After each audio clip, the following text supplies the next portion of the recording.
Saru. Bismillahirrahmanirrahim. Assalamualaikum warahmatullahi wabarakatuh. Alhamdulillahirabbil alamin wa bihi nasta'in wa ala umuri dunya waddin wa ala alihi washabbihi ajmain amma ba'du. Alhamdulillah pada kesempatan kali ini, untuk pertemuan kali ini mungkin pertemuan terakhir juga berkaitan dengan masih teks negosiasi. Kali ini kita akan belajar melalui video pembelajaran seperti ini. Nah, untuk materi kali ini,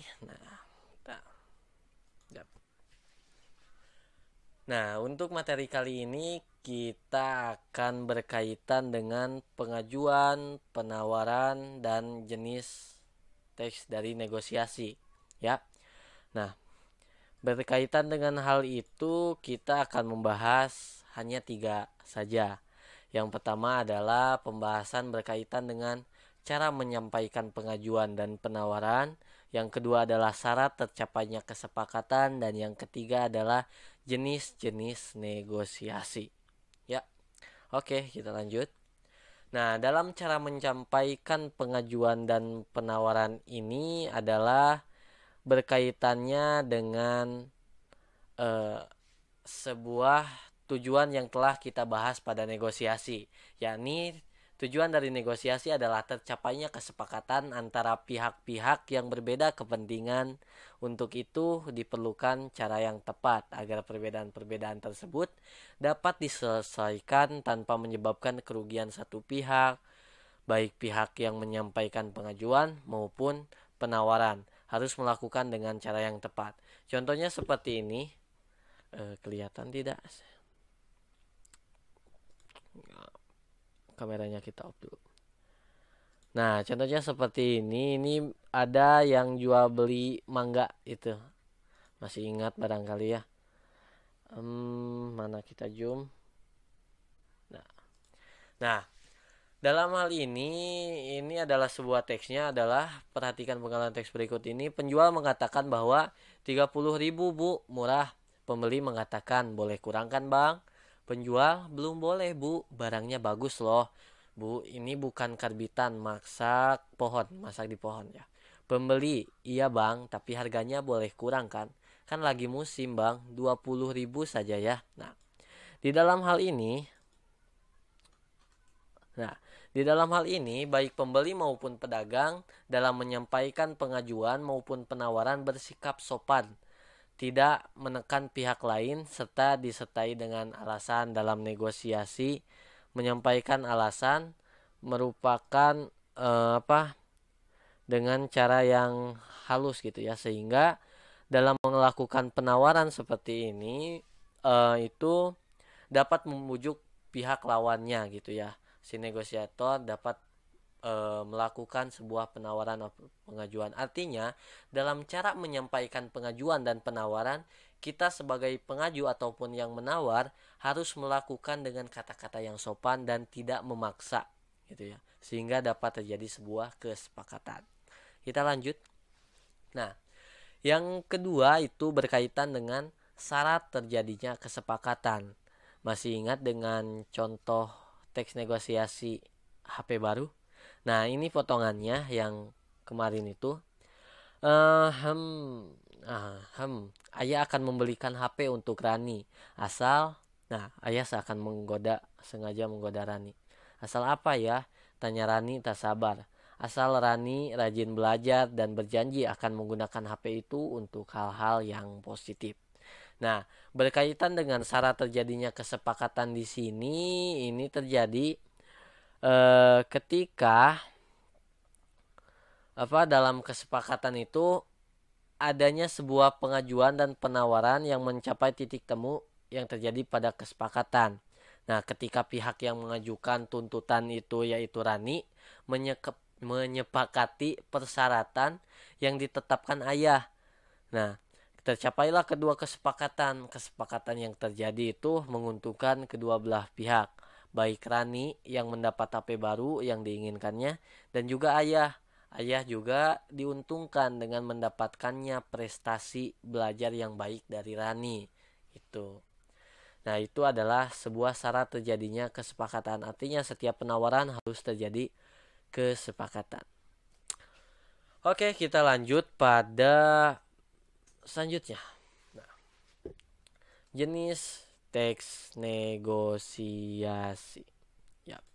Nah, dalam jenis teks negosiasi ini yang perlu kita ketahui terlebih dahulu adalah ada 3 hal atau terbagi ke dalam 3 jenis negosiasi. Negosiasi yang pertama adalah negosiasi yang apa? Nah, negosiasi yang pertama itu berdasarkan situasi, ya. Jadi berdasarkan situasi tertentu. Yang kedua adalah negosiasi berdasarkan jumlah negosiator. Apa itu negosiator? Negosiator adalah orang yang bernegosiasi, orang yang menawar, orang yang mengajukan. Itu adalah sebuah negosiator. Nah, selanjutnya yang ketiga apa? Yang ketiga adalah negosiasi untung rugi. Ini pernah dibahas di beberapa kelas yang memang menanyakan hal tersebut. Ya, kita lanjut. Oke, mana salah. Ya, yang pertama adalah negosiasi berdasarkan situasi. Apa itu? Negosiasi berdasarkan situasi terbagi ke dalam 2 bagian.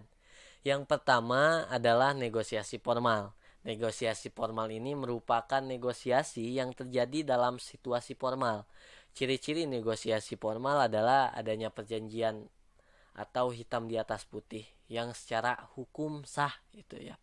Nah, oleh karena itu biasanya pelanggaran terhadap perjanjian ini akan diperkarakan ke ranah hukum. Contohnya apa? Negosiasi formal adalah negosiasi antar 2 perusahaan.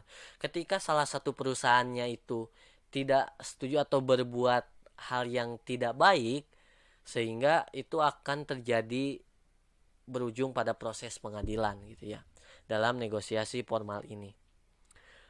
Terus yang kedua adalah negosiasi non formal atau informal. Apa sih? Nah, negosiasi ini biasanya dilakukan oleh kita dalam kehidupan sehari-hari. Manusia yang sering bernegosiasi, negosiasinya itu dapat terjadi kapan saja, di mana saja, dan dengan siapa saja. Misalnya, negosiasi yang tadi dalam HP baru adalah ayah dan anak. Negosiasi ini tidak membutuhkan perjanjian khusus seperti surat menyuratnya.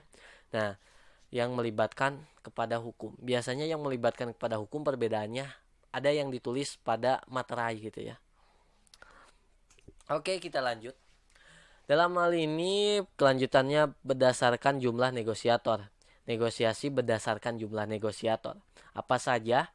Terbagi ke dalam 2 bagian. Yang pertama, negosiasi dengan pihak penengah. Nah, negosiasi dengan pihak penengah ini dilakukan oleh 2 negosiator atau lebih dan pihak penengah. Jadi negosiatornya itu bisa 2, bisa 3, tidak boleh 1 gitu ya. Dan 1 penengah. Ya, bisa juga 4. Kalau dalam nanti contohnya. Nah, negosiator saling memberikan argumentasi. Jadi ketika negosiasi dengan pihak penengah ini, negosiator saling memberikan argumentasi. Pihak penengah bertugas memberikan keputusan akhir dalam negosiasi tersebut. Contoh negosiasi jenis ini adalah sidang di pengadilan. Pihak penggugat atau yang tergugat juga adalah pihak yang bernegosiasi dan hakim berperan sebagai pihak penengah. Bisa saja pihak penggugat membawa saksi, pihak tergugat membawa saksi juga, kan ada 4 saling menggugat, saling bernegosiasi, dan tetap hakim berperan sebagai pihak penengah. Yang kedua adalah negosiasi yang berdasarkan jumlah negosiator ini tanpa pihak penengah. Negosiasi dilakukan oleh 2 negosiator atau lebih. Negosiasi dilakukan tanpa pihak penengah, sehingga keputusan negosiasi tergantung pada pihak yang menegosiasi. Salah satu contohnya negosiasi ini kalau di sekolah adalah perwakilan OSIS dan pihak sponsor yang sedang bernegosiasi. Nah, itu barangkali dipahami. Dan yang terakhir, negosiasi berdasarkan untung rugi. Nah, negosiasi berdasarkan untung rugi ini terbagi ke dalam 4 bagian. Ya, apa saja? Yang pertama itu kita perbesar dulu biar lebih jelas. Nah, yang pertama adalah negosiasi kolaborasi atau win-win. Dalam negosiasi kolaborasi ini, para negosiator berusaha mencapai kesepakatan dengan menggabungkan kepentingan masing-masing.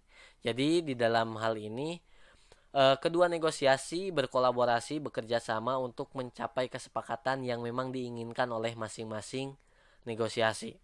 Terus yang kedua, nah, yang kedua itu adalah negosiasi dominasi atau win-loss.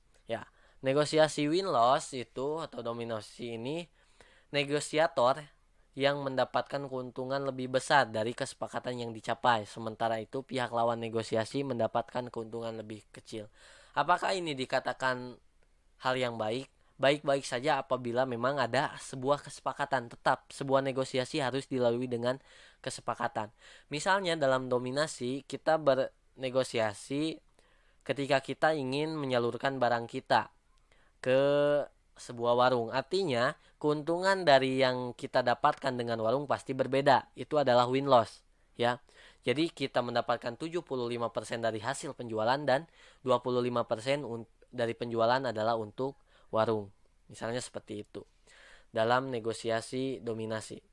Terus yang ketiga itu ada negosiasi akomodasi atau loss win. Ya. Negosiasi akomodasi atau loss win ini, dalam negosiasi akomodasi, negosiator mendapatkan keuntungan sangat kecil, bahkan kerugian. Sementara itu pihak lawan negosiasi mendapatkan keuntungan sangat besar, bahkan bisa memperoleh 100% keuntungan. Ini tergantung apa yang memang mereka negosiasikan gitu ya. Apa yang diinginkan, apakah kita bisa mendapatkan lebih untung dari yang kita ajukan ataukah lebih kurang gitu ya. Itu untuk akomodasi loss win, kebalikan dari dominasi. Selanjutnya ada negosiasi menghindari konflik ya. Dalam menghindari konflik ini atau loss dalam negosiasi ini kedua pihak menghindari konflik yang muncul. Akibatnya kedua pihak tidak bersepakat untuk menyelesaikan konflik. Sehingga dalam hal ini biasanya dilakukan sebuah proses tidak melanjutkan negosiasi kesepakatannya. Artinya kebalikan dari kolaborasi ya.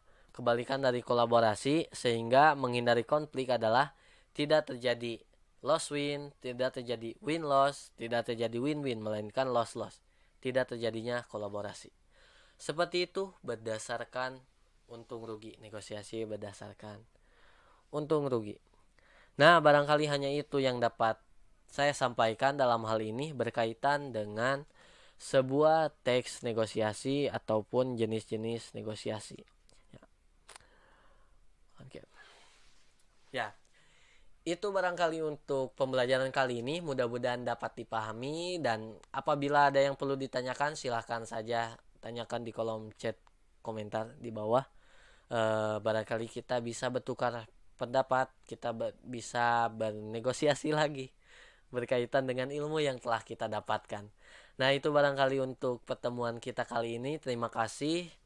Billahi fisabilillah. Wassalamualaikum warahmatullahi wabarakatuh.